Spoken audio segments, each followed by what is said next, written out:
Welcome to Seller Sessions. I am your host today, Sharon Evan, and today I have back from last week as well, Afolabi from Honu Worldwide, and we are doing today a session which is part 2 for manufacturing and sourcing in the USA. Hello, Afolabi.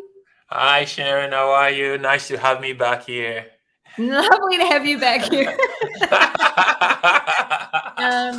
While I share this into my group, could you please let everyone know who you are for anyone who doesn't know you? Well, as my name goes, Afolabi, I have been sourcing products and developing products for over 20 years now. I have some brands on Amazon doing very well. I exited one before.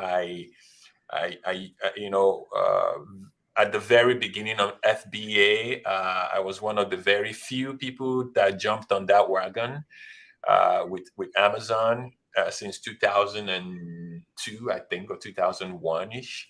I also have worked with Alibaba on some projects which are really really cool.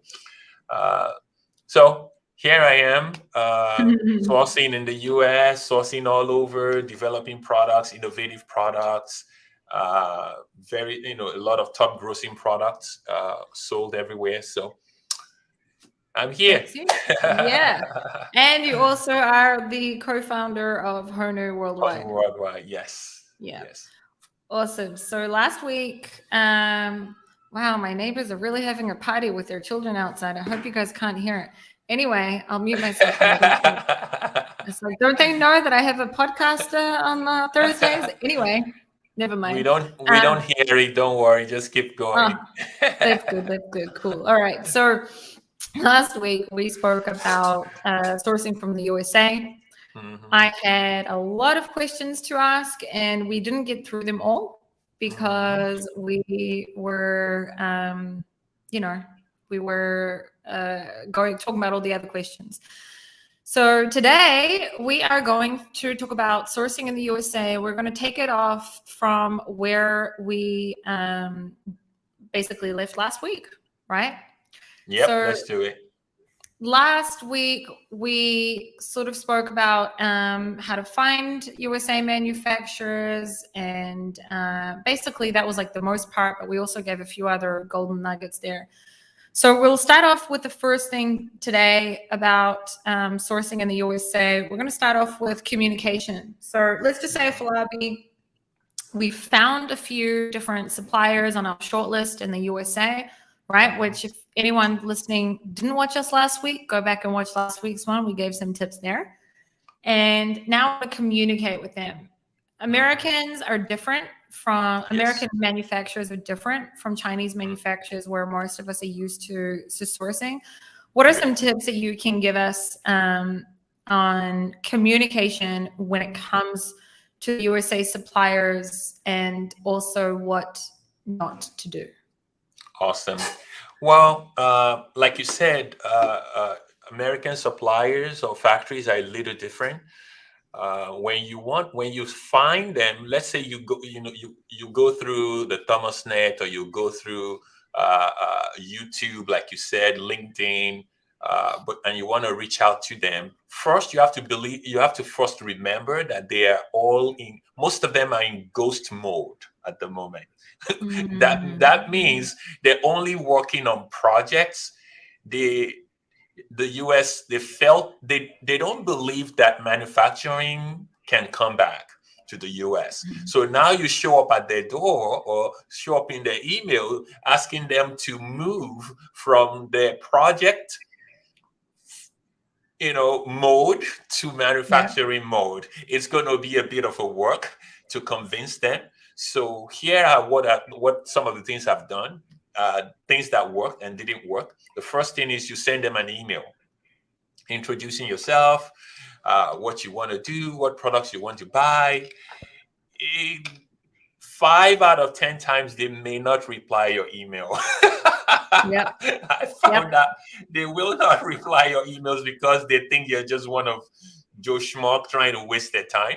So they'll be like, yeah, whatever, leave it, let it go. It's let's focus on our projects, the project that we have in hand right now. Let's focus on that. Leave all those, daydreamers alone. And then you send the second email. They're like, we got another email again.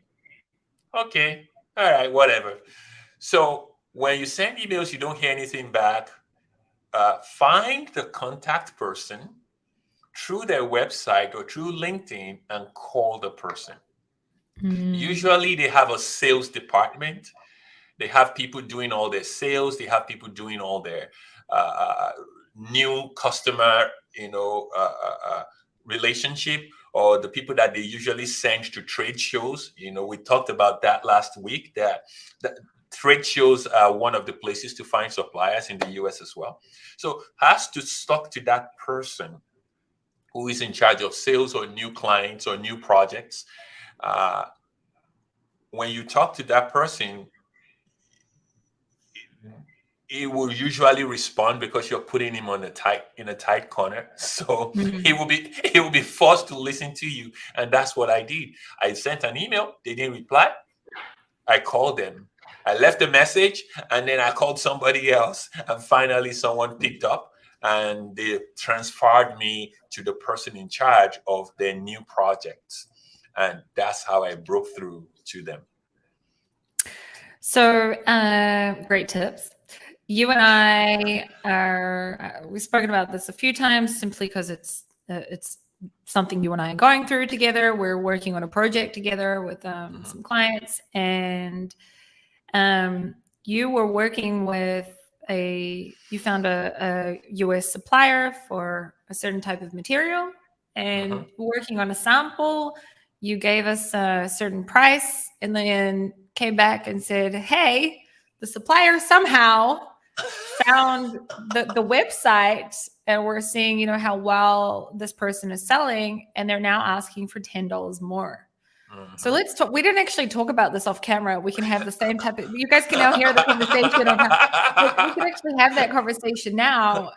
That is not something that would have happened most probably in China. No.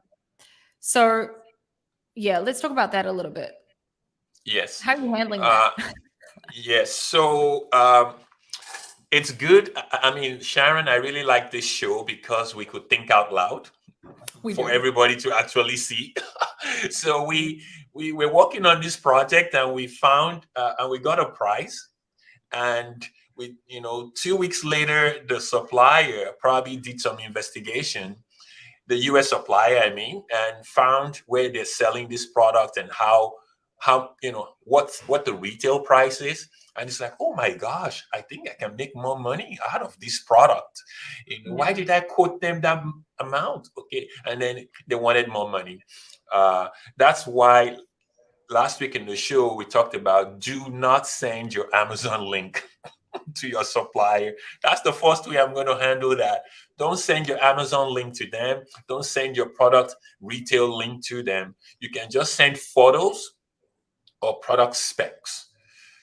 I would even almost not let them know my brand name if possible. If possible, don't let them know their brand name, because greed can set in. As in our situation, greed set in, and they wanted to milk us more for more of the product. So how do we handle it? Usually, we will want to have multiple suppliers. You want to have a backup supply. It's not even good to put our eggs in one basket, honestly.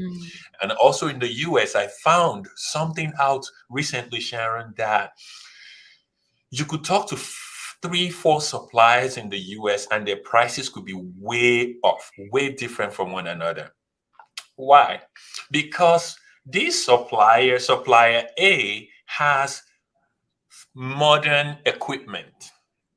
Supplier B has fairly old equipment.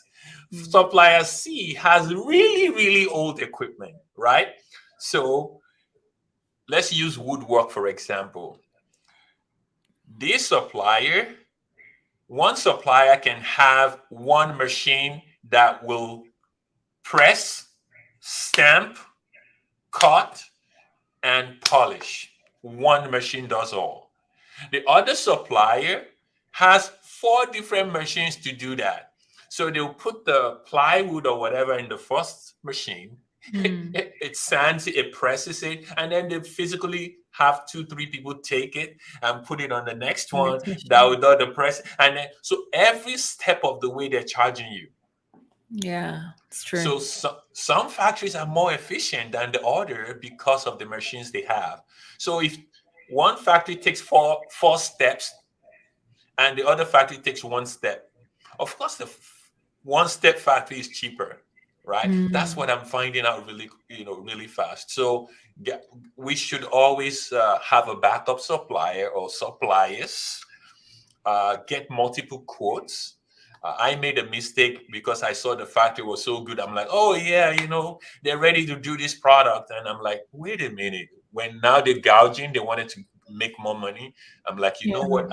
I disobeyed my rule.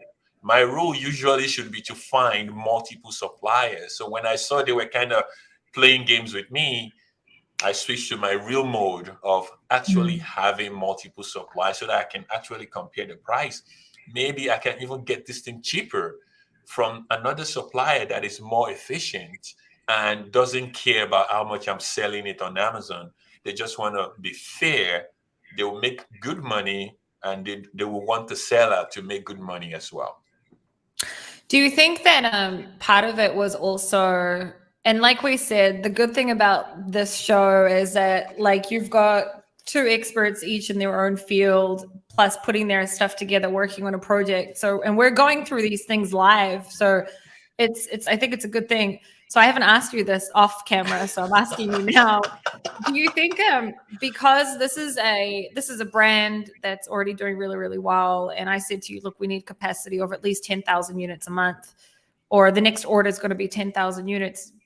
Big products cost quite a lot of money to make. So do you think that had something to do with it?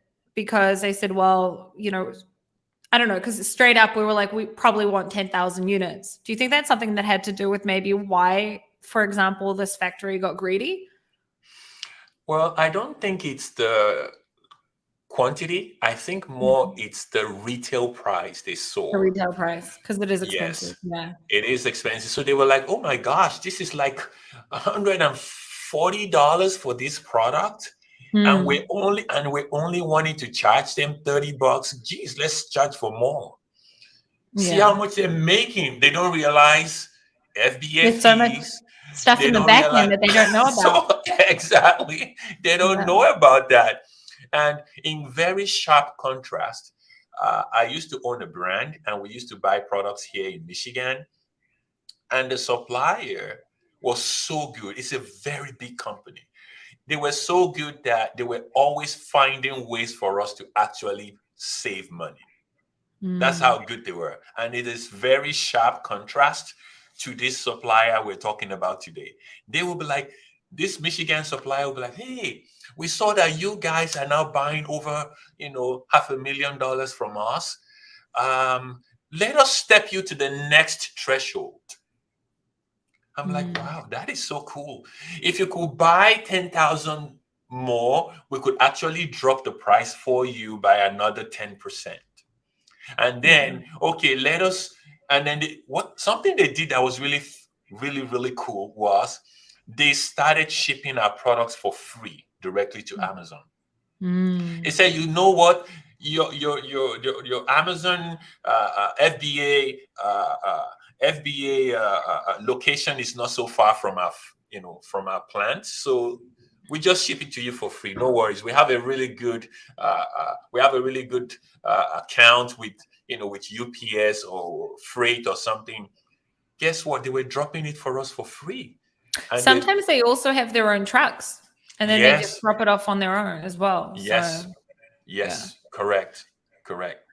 I think that that's it's an interesting one because this product is sold, over $100. And when you said to me this, I was like, oh, these greedy fuckers! I can't believe it. For $10 more because of it.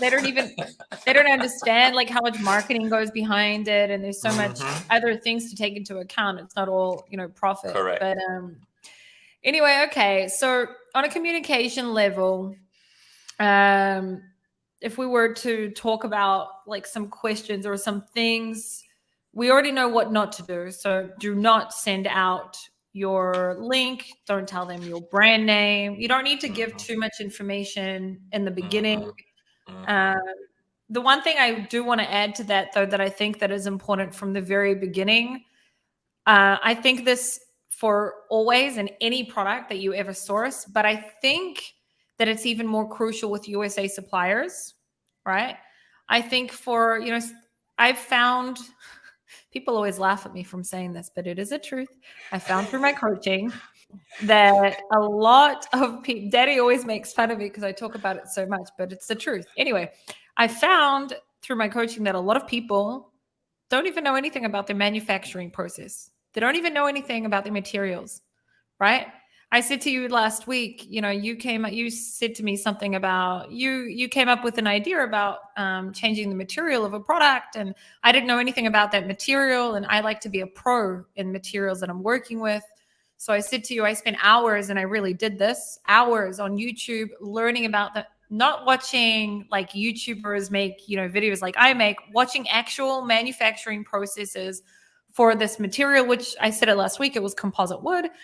And, I didn't know much about it. And I went and learned about it so that if I speak to you, if I speak myself to a manufacturer, if I speak to a client, if I saw whatever, so that I know what I'm talking about. I understand the manufacturing process. I can think of different ways to optimize the manufacturing or whatever it may be. And I think that it is something that is very, very important that a lot of Amazon sellers specifically lack because many times, they don't really understand that this is the things that can really set the tone for when you're speaking to it. So the one thing I would say that speaking with USA suppliers, any suppliers, but basically like mostly also USA suppliers, is know your manufacturing processes. You just talked about 3 different ways. You could have supplier A do this, supplier B do this, supplier C do this.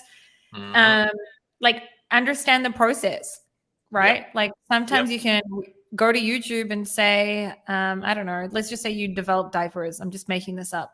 I legitimately went and watched a video the other day about how to make diapers, what the manufacturing looks like, because I needed to understand something for someone. Anyway, I went to YouTube and I typed in how do you manufacturing process for reusable diapers, right? And I watched it, sat there, watched the entire process.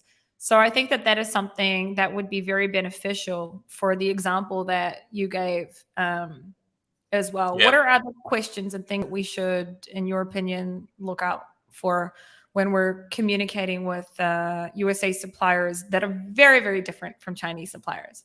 Very different. Well, before I mention some of these other questions, one thing I forgot to talk about last week was some people, when they contact a US supplier or factory, and the factory tells you, "Oh, we're so sorry, we're fully booked," or "We're so sorry, this is not the kind of product we like to do." All right, bye-bye, thank you. Don't let them hang up the phone on you. Don't. If they tell you they're fully booked or this is not the kind of product they make, just ask them nicely. "Hey, do you know any other factory that can do this for me? Do you know anyone else that might be able to help me out in this product? If you're full and you don't have time or you're fully booked, is there any other person in your network that can get this done?" They will give out that information for free. They will tell you because they golden nugget right there, Afolabi. they'll give it for free. That saves you hours and hours of researching other new factories that you may not even know if they were ready, if they're the right person for you. Once you talk to somebody, I spoke to this factory last week. The guy was like, "Yeah, well, we do trims. We don't do furniture." I said, what's even the difference between the two? Because I'm learning too. It's like, oh, we do, crown molding, base molding. I said, okay, oh, that's good to know. So you will not deviate from that. The guy was like, nope, that's all we do. And, Mm, and that's one thing you said, Sharon. U.S. manufacturers are kind of very rigid. Once yeah. they once they stick to something, they don't like to change. you know. So I'm like, okay, all right, okay, who can help me? Oh, I know two companies that can help you. And he gave the names for free. It's like, yeah, talk to them. They're bigger than us. They do all this specialized stuff. So give them a shot. So I learned that in an easy way. That makes Uh, a lot of sense. If you think even if you think about like even service providers, like in our industry, for example, if someone comes to me in something that I have less experience in and that I mhm, don't think I'm the right person for, I'll give them names of other people. But look, I don't really mhm, do this, but go to ABCD, maybe they can help you. mhm. So that actually does make a lot of sense, Yep, and is a very, very smart thing. And I can see American suppliers and manufacturers doing that as well. So yep, yep, that's a great tip, yep, yep. right there. Do we have anything else that we should talk about on a communication level, or should we Oh move yeah, on? yeah. We're talking about questions to ask. Remember, Yep, yep. so some of the questions to ask, is do they work with other factories? Like you should ask them about the process. Like, how do you get it done? Oh, we buy wood and then we ship it here and then we strip it. As you're listening to the process, so many questions will pop up in your head. Oh, where do you buy the wood from? Oh, we import it from whatever. Oh, where do you buy Mm, your metals from? Where do you buy your steel from? Should we be worried about steel shortage when we're making this product? Because mm, if you're relying on a steel supplier, are you guys, I mean, do they always deliver on time? Do they always have steel in stock? Is there any waiting period? Is there anything that could go wrong? Uh, and then as you're learning more about the process, you found out, oh, we send these steel to be polished here. Huh. So you work with other factories. Yeah, yeah, yeah. Oh, yeah, they do all our polishing for us. Just note it down. Okay, this is the name of the factory that does the polishing. You might want to visit that factory too, because they may have different polishing techniques. Let's say you were considering making a black matte finish wood, and mhm, then you visit the factory that does all the finishing, and oh my gosh, you see a rustic looking finish. You're like, mm. I would like to do that.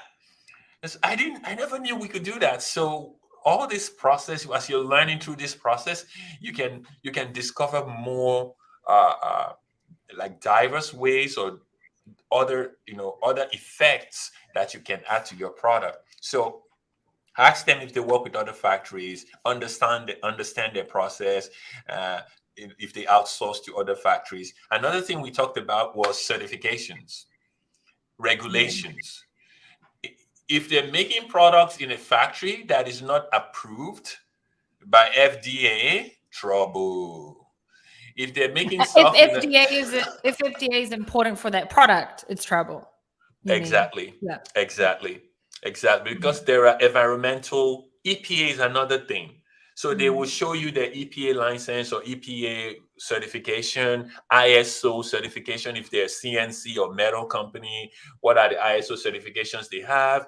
All those things that could create a roadblock for you. Like you want to make sure they're not using contraband chemicals, formaldehyde, all those kind of stuff. They would willingly present it to you and that's one of the reasons why I really, really like sourcing in the US, because all these things, all these factories cannot continue to exist without having the EPA.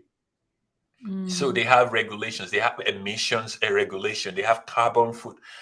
All these things are well regulated in the US.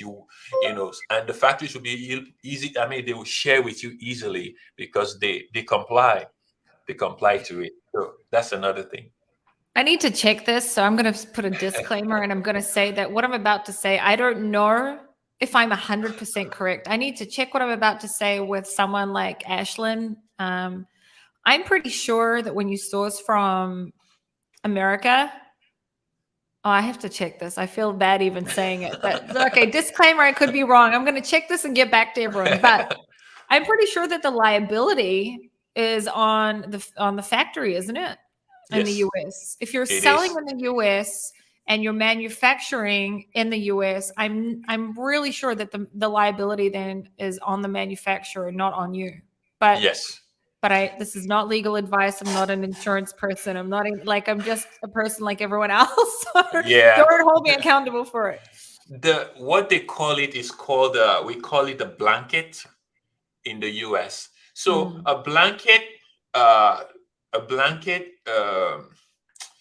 liability just means that you and your manufacturer are pretty much in trouble, but he is more in trouble than you You are. because Yeah. because you're just a reseller. If they would peel the layers, God forbid something happens about the product, they will peel the layers and get to who really made it for you because they should know better. They Yeah. should And know then better. and it's like the total opposite when you're manufacturing in China, because, go and try and sue someone in China. Good luck. So that's something that I don't think I even considered as well as is also a plus, I guess. But again, it's not legal advice. Go and speak to someone who actually is a pro in that. Yeah. So you're talking about so understanding the processes, and then do they subcontract work to other suppliers as well? Certifications, can they prove that they have these certain certifications? So step one to that would also be know what types of certifications your manufacturer needs, which is very easy to do on Google.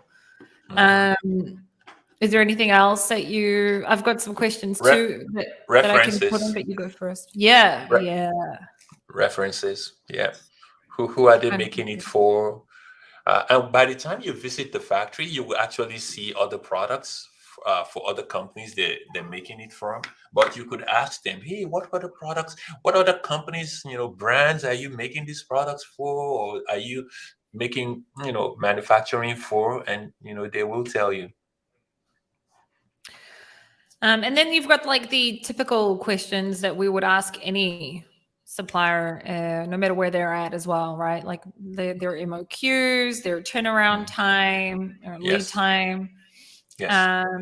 What about inspections in the US? So I feel like I've got China inspection honed down pretty well, but where do you go to find an inspection company for inspections in the USA? How do you go about that? Well, it's actually very simple. I asked one of my factories here. This guy's probably been doing this for 50, 60 years. And I asked him, I said, hey, if I want to do a QC, who do I talk to? He says, oh, we call them independent inspection agencies in the US. So you go to Google and just type in independent inspection agency USA. You're going to find a bunch of them. One of them is, I opened it right here. One of them is ProQC. That's PROQC.com. And another one, which everybody should know by now, is SGS.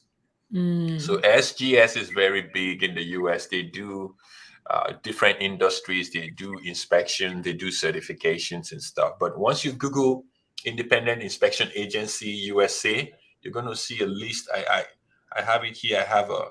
It's a long list actually of independent inspection agencies in the US. There's a lot of them actually.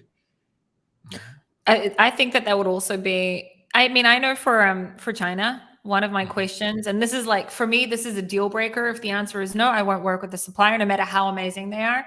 One of the questions is, and including sourcing agencies, and I even asked, I think you this before I started working with you. I said, I want to be able to use my own inspection companies. Is this okay with you? And this is a deal breaker for me.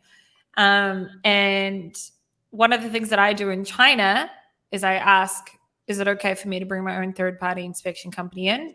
Mm-hmm. And if the answer is no, I won't continue. If the answer is yes, excellent, I'll move to the next stage.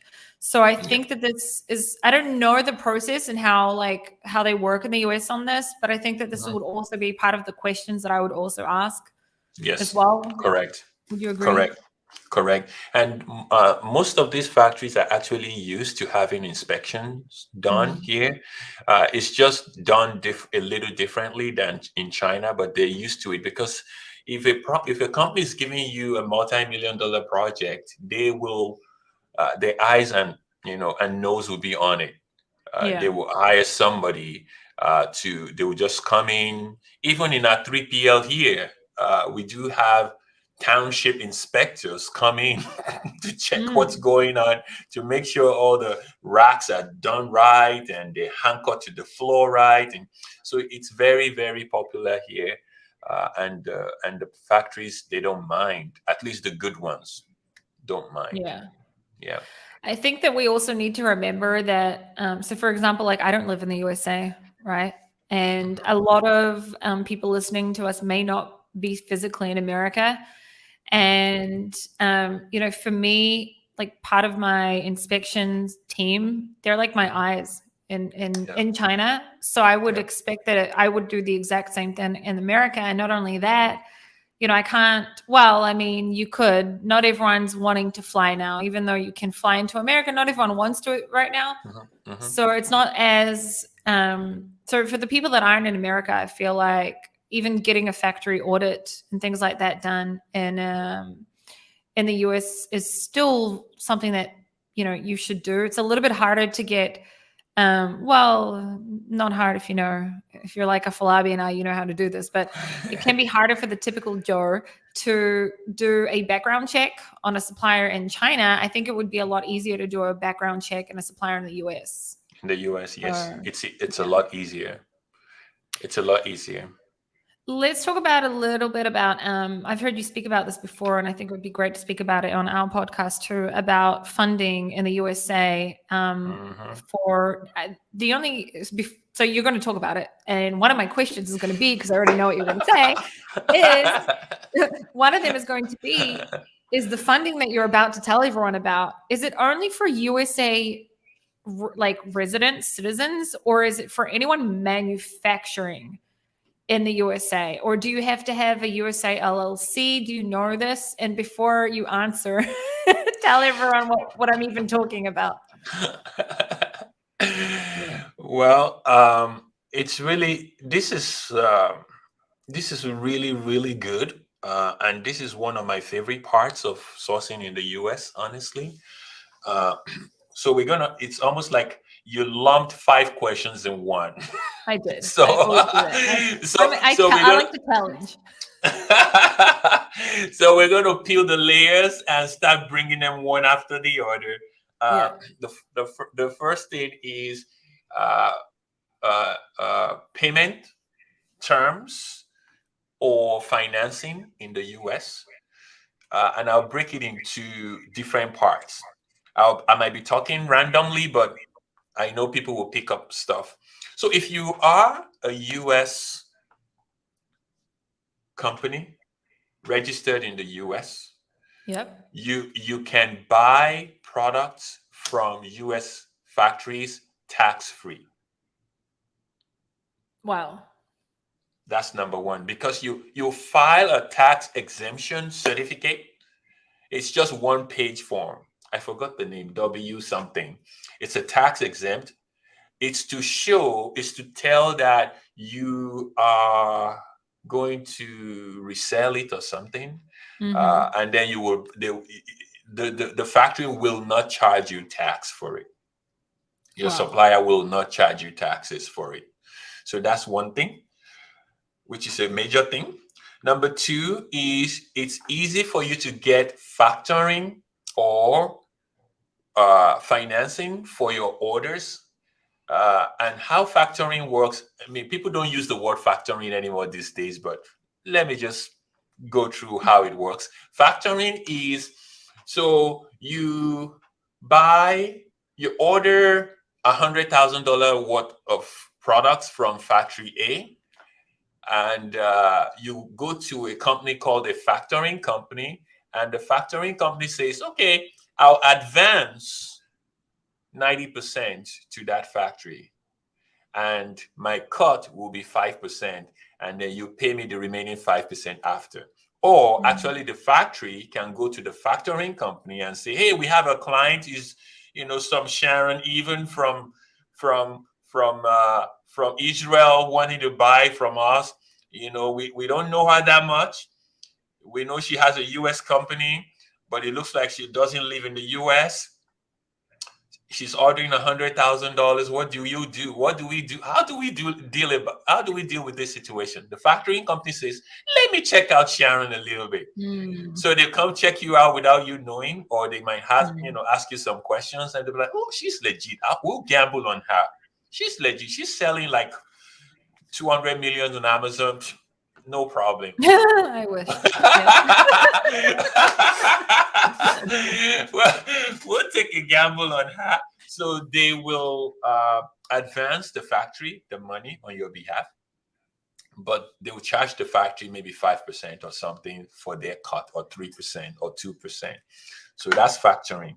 Another thing I do personally is American Express working capital. So the American Express I think that is for a US, I don't know if that's for a US resident or a US company. I don't know that one. So people might have to check. You can go to American Express. Let me see what they call it. I have it on my phone here. Let me quickly check for you what they call that program. American Express. Is this the one where they like help you with funding? Yeah, they call it the IP or something.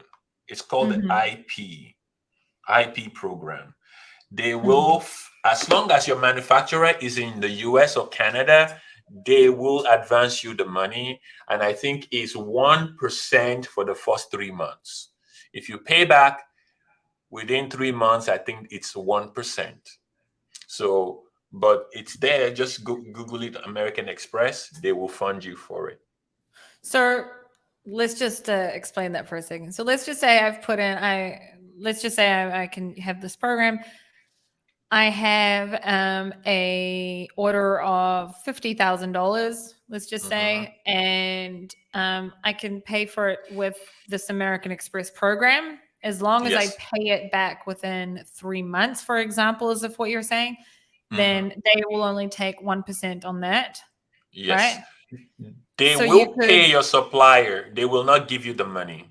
They will send the money on they will send the money on your behalf to your supplier or factory. And then as long as you pay it back within 3 months. So if you're someone who's got consistent sales, that can really, really help you with cash flow. Yes, exactly. Amazing. Exactly. And even if you can't pay it in 3 months, I think they have beyond 3 months, maybe Different up to interest 6 months. It's just different interest rate. Maybe if you don't pay it off within the first 3 months, they had another 1% or whatever. But it was really good. It's a good program. From my own perspective, it helps your cash flow. Another thing with US is old credit card. You make a payment for a product. You make the payment when the product is ready, right?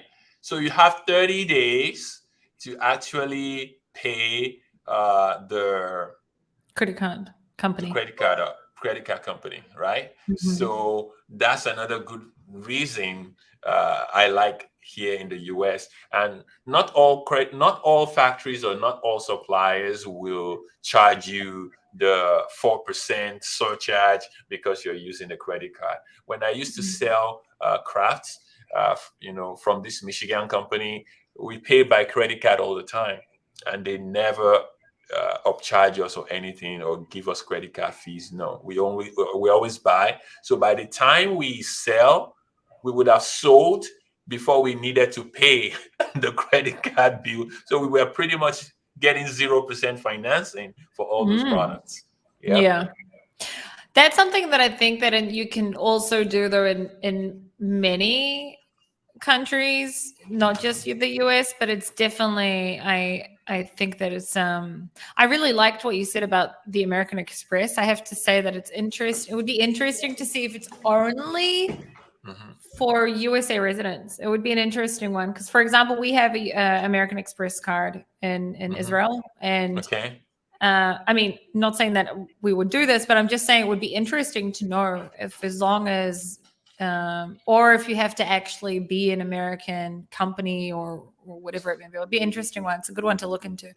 So for the Yeah. funding, those are the is that the funding that you were talking about in a different place? Was that funding? Oh no, not done. We're not done with funding Okay. yet. We still have more. Yeah, yeah, yeah. Then the next one is the factory actually will give you credit. So almost every US factory has, they'll tell you, oh, just complete a credit application and we will extend credit to you. And it's also in Canada because I have a supplier in Canada and they give us credit if I want it. So they will actually once you complete the credit application, they'll check your references. They're gonna ask for references and stuff. They'll check your references, make sure everything is good, and they will now say when you place orders, you don't have to pay now. Mm. You can Like pay 90 us days later. later or 60 90 days days later. You're later, getting yes, payment terms also. yes. Mm. 60 days, 30 days. They can start with 30 days and then they extend it to 60 days and then they extend it to 90 days, in whichever way, which is really good. 0%, Mm. 0% payment terms. I And think this is something mhm, that we would only be able to really expect though with a factory or manufacturer that we've built a relationship with, right? mhm, yes. I mean, that's how it is Well, anyway. I'm just taking well, my experience from China. I don't, I've never tried this, but I don't think that in, like, for example, in China, I could come to I know we're talking about US, but I'm just giving an example. In China, I don't think you mhm. come to a factory that you've never worked with in the past and say, hey, I'll pay you in like 3 months from now. Let's close No, on those payment terms. So are no, you saying that in the US, especially if they're dealing with a US company, that they would be more willing to do something like that up front? yes. Or Well, what? after the first order, I Yeah. would say after the first order, or if you have a very strong reference network, that means you've Mm. been buying products from other US companies and you have references to show for it because they will call your references. They will say, hey, does this guy pay all the time? Does this guy do this? Does this guy do that? Okay, all right. It seems to be, they will call your bank, so your bank will also be your Yeah. reference, right? So they'll Yeah. call your bank, make sure that there is consistency in money coming in, going out. This guy pays his bill. He has very good credit. What the owners of the business have very good credit. You know what? They would give you really, really good credit offer. That actually makes sense. And I'm the type of person that my dad would be laughing if he heard me right now. But anyway, I'm the type of person that I always prefer to pay for things and never have to use credit. Hmm. And my dad would be laughing because he always taught me about good debt and bad debt. I Hmm. don't know if you know Afolabi, but my dad gave me Rich Dad Poor Dad when I was 12 years Uh-huh. old. Uh-huh. And Nice. I was born to an entrepreneurial family, but anyway, and then my husband's the opposite of me, and he's like, if we can use that for better cash flow, let's do that. I'm the type of person that, like, I'd prefer to pay for something upfront rather than Hmm. have to, which is not smart in many scenarios for cash flow.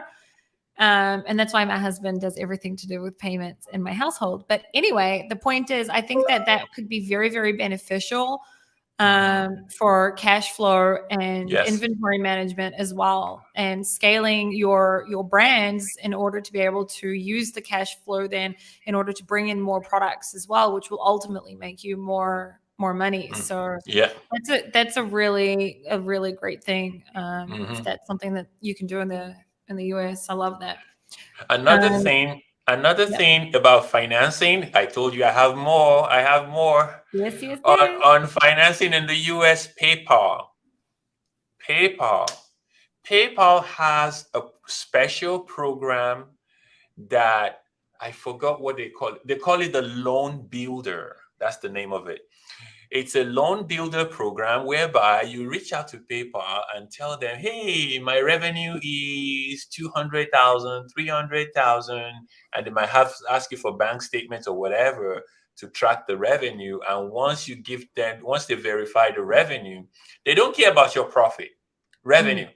Yeah, Once they want they to see once money they coming in. exactly once they verify your revenue, they give you this loan within 24 hours. Is that though for US only? Because I can tell you that for example, one of the ways that we because we're overseas, we're not in America, that we use American banks, for example, is through Payoneer, right? And there's a lot of money coming into that, and we've always get Payoneer reaching out to us, offering us loans, for example. And I know it's Payoneer, it's not PayPal, but my question is, do they do that only to USA, or is that something that you don't know?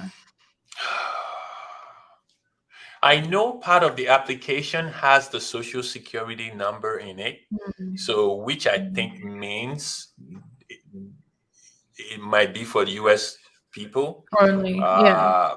But you have to check because now they're coming up with some really, really uh, um, some very unconventional ways of doing deals now. All these banks are so hungry to give out money now in the US is unbelievable. I mean, there are so much money they want to throw at you. If you're doing well, if you have a cash flow to show, they will throw money at you because they don't know they have to keep that money working and the rates are very small. So I think if you could if you could set up a US company and you can show track record, I strongly believe that they would do the deal.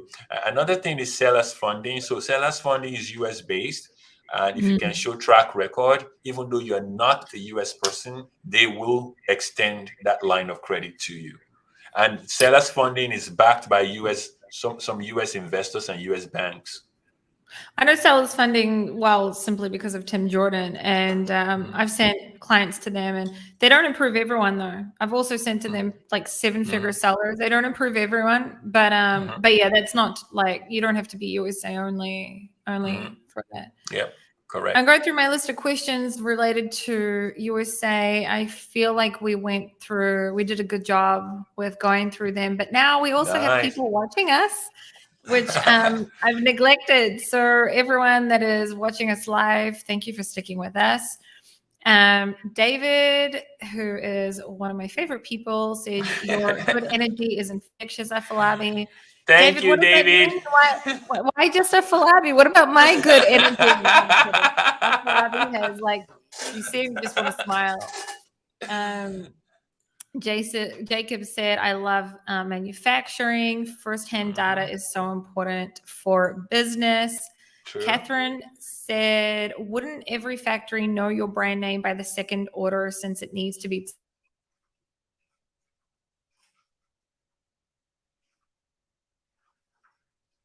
Well, there you go. well, can you hear we can hear you now. It did the thing again, didn't it? Yes. I told you I'll cover for you. Don't worry about it. I know. I just wanted to say, just for the people listening, guys, I just want to finish the question because people listening on the podcast so they know what we're answering. Isn't it worse if they put the price out for the second order?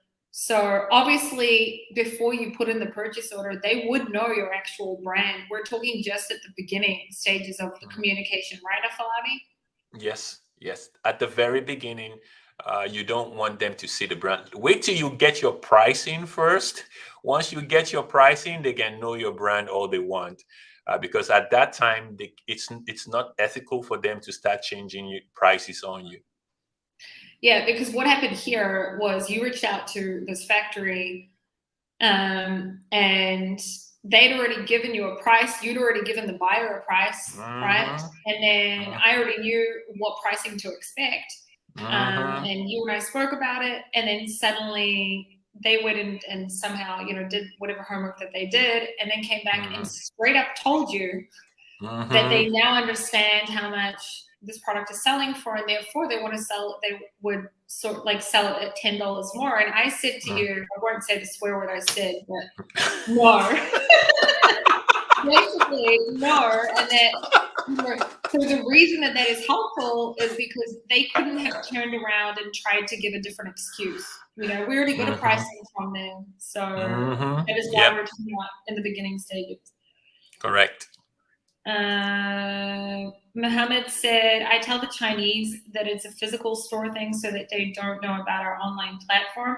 That is relevant more for China rather than America, I think. You could use that strategy too. You don't want to tell them you're selling online. You can say, oh, it's for my store. Or I'm buying it for a store, I'm making it for a store. You know, that would be a good detraction, you know, to kind of sway them away from even looking online in case they're I think it depends on, and you tell me what you think about this. I think it depends on where you're at in your business. So if you're already like $1 million company, I do think it's important to be more honest about it, because at some stage, if you're going to be, you know, bringing in, I don't know, putting in a 10,000 unit order that's worth $100,000, for example, and they can see your branding, etc. And then they go online and they see that you're like this big brand, and you've said that you're in brick and mortar stores, and that also breaks the trust. So I think it also depends on where you're at as well. What do you think? Well, most of the factories in the US are old school. Trust me, they're not that they're not that sophisticated. Yeah. They're well, the factory you found was sophisticated. Because the guy, it was a second generation guy that runs the factory now. So his dad owned the factory and passed it on to him. So he's in his like mid-30s or So he was like, okay. And then but most of these factories, if they're really big, they will not gouge you. They will not do it. It's the smaller ones that are now run by next generation owners. Even his dad will slap him for doing that. I'm very sure if his dad knew he did that, like gouging people just because you found out how much your retail price is, I'm sure his dad would be would just say, come here and just give him some really nice dirty slap and be like, never do that to a customer. This is a customer bringing you, you know, hundreds and hundreds and hundreds of thousands of dollars, and you're trying to, how do Chinese, I learned this from the Chinese culture. You don't try to get full by one bite. Don't try to get full by one bite. It's an interesting saying. little bites, you know, like you're having your meal and you want to take the whole plate and swallow it. You know, it's not going to work. Bite-sized pieces. Bite-sized pieces. This is a company. These are brands that are going to bring you a lot of businesses.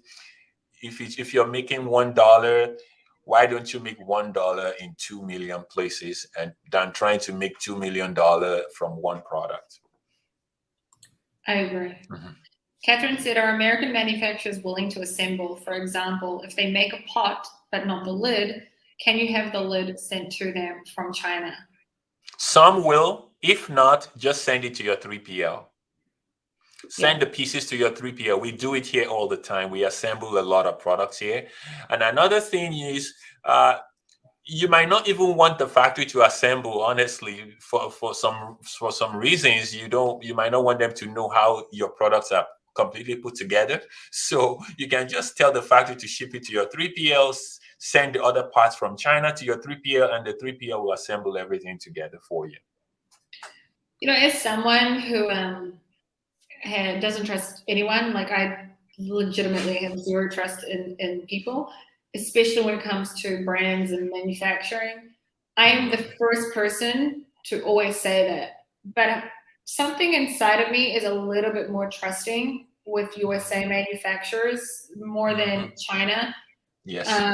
So I think that for me, like the main reason I may not do that and prefer to go to a 3PL, maybe mostly because of manpower, but I feel like in many situations, as long as you've got agreements in place, because you can enforce agreements in the USA, which are a lot harder to enforce in China. Yes. So I Yes, feel like I agree. as long as you've got, one of the first things I asked you was, is there an agreement in place, with these manufacturers? So I do think that you can get them to assemble if they agree to it.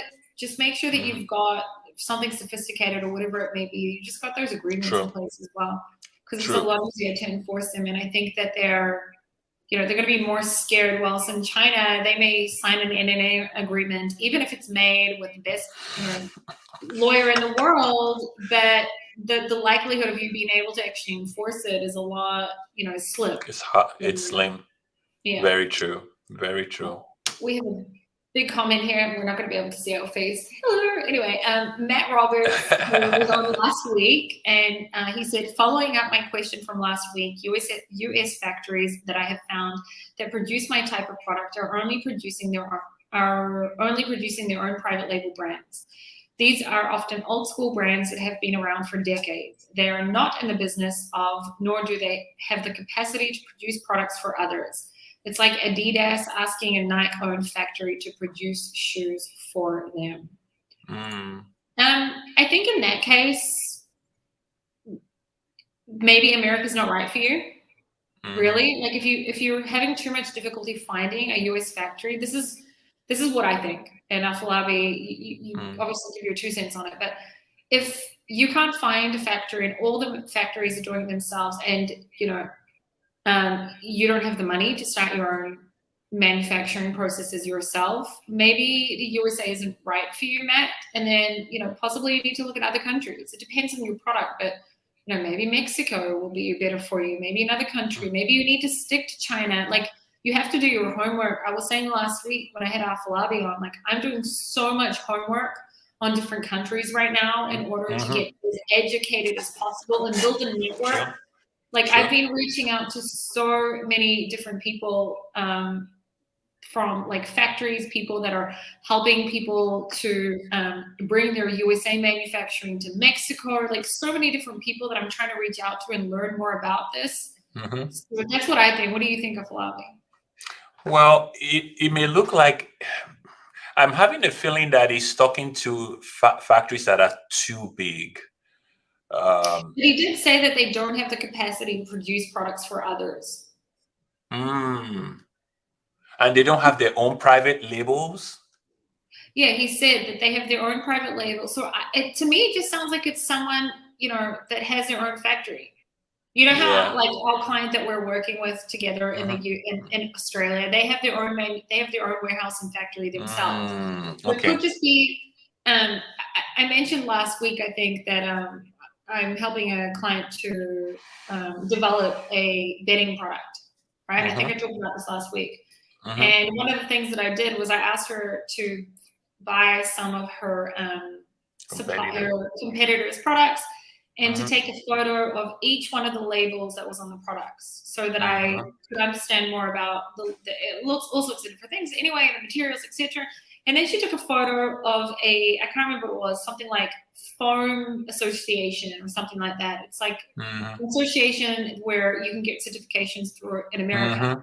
And I went to their website, and then I found a whole bunch of, I spoke about this last week. I found a whole bunch of different foam manufacturers all over the world, China, Germany, US. And every one that I opened up in the US were the factory themselves of their own brand, like big brands, right? Good. So, maybe his specific niche, they only, the factories in America are factories of the actual private label brand, and that's all they do. That's true. Man, I'm going to That's tell you true. the same thing I told you last week. Reach out either to Afolabi and I, and like share the product with us. We'll be able to try and like give you advice, right, Afolabi? Yep, that would be good because your product may just be unique, and there might be another way around it. There might be another way around, you know, Yeah. making it. Maybe you could break it into two factories, or maybe you just look for a hungrier factory, or maybe it's something you could even set up by yourself. There are several ways we might be able to do it. So if you can share with you or myself, we might be able to help you plan better. Maybe it could even be reaching out to factories that make similar products and not exactly the same products. Exactly. As well. So Catherine said, I'll bring it up so you can see, and then we'll start wrapping it up. So this credit would be available for US companies even though the owner is not a US resident. So I'm going to put a disclaimer and say that Afolabi and I are not pros in this to a level where we can give like actual legal advice. So my advice would be to check up on these, right, Afolabi? Yes, check up on it because I've seen different kinds of credit applications before, Catherine. Some do have information about the owners of the company. They want you to put it in there, and some don't. Some just want references. Some deal with you as a corporate person, and some deal with you as corporate and individual. So you just have to know which one you're completing when you're talking about the factory credit or manufacturer's credit application. They're different depending on who made them. So it's hard. It's going to be hard for us to say if it's always going to be for U.S. citizens or it's never going to be for a non-U.S. citizen. It's just it's just in the details for each company. Each company has different policies. So if you're talking to a supplier in the US now, look at their credit application. It's sometimes on the very bottom of the page, on the footer, you'll see credit application. Just click on it, download the form, and see if they're asking for so much private information, or they just want to ask, or they're just asking for your banking, your references in the US, who you bought for, who you're buying from, or whatever. They might ask you for your purchase orders that you've done in the past, whatever. Anything they can use to establish a credibility for you, they will use. But like Sharon says, we're not in the position to actually say, because each factory is different from the other. Yeah. Someone asked here, is this live stream about Amazon FBA or something completely different? So more gaming, watching this on YouTube. We're talking about manufacturing in the USA. Obviously, Seller Sessions is all about Amazon, but we're talking today about manufacturing in America, and that's the main conversation. So I also haven't brought up questions related to like specifically Amazon, nothing to do with today's subject, because we're sticking today to that. And then the same person asked, hey, do you use TA? I'm pretty sure he means trade assurance, but I could be wrong. Is there anything else, anything that TA stands for apart from trade assurance? No, I think it's trade assurance. If it is trade assurance, like it's Alibaba, and it's less of the conversation today, but yeah, it's a conversation for another time. I have a lot to say about trade assurance. All right, Afolabi, we've been going on again for over an hour. Yeah. We talk a lot together, and we always we have this good flow. Catherine said, thanks so much for the answers, guys. We'll start to wrap it up. Thank you so much for coming on, Afolabi. Thank you for having me here. Looking forward to coming back. Yes, we'll have to think of different subjects. Now you and I need to start doing our homework on sourcing from like Mexico or something, and start getting into exactly. Yep, exactly. Mohammed said, would love to hear about how you build up your inspection sometime. Great subject. I have a lot to say about inspections. I'm sure so does Afolabi. We'll talk about that another time. Afolabi, if anyone wants to reach out to you, please tell them your very, very smart email so they can reach out to you. savings@honuworldwide.com. Just send a message to SAVINGS at honuworldwide.com, HONUWORLDWIDE.com, savings@honuworldwide.com. It's such a smart email just because it starts with anyway, it's like the you're implanting it in the buyer's name, in the buyer's hair that they're going to save money, which they probably will. Anyway, very smart. Afolabi, can people also reach you on Facebook, anywhere else, or just? Yes, sure. You can, direct message me, or you can message me on LinkedIn as well. I would reply you. If you want to run anything by me, I'll be happy to help. Awesome. Thank you so much for coming on. If anyone wants to reach out to me, you can also find my YouTube channel, Sharon Even, EVEN, and you can also join my Facebook group, Amazon FBA Alphas, or reach out to me on Facebook or LinkedIn or anywhere, really. I'm everywhere. Isabella will be back on Monday, and Danny will be back on Tuesday. Afolabi, thank you so much, and I'll see you next time you come on. And everyone, have a great weekend. Bye, Afolabi. Bye, everyone. Bye. Have a great weekend. You too. Thank you.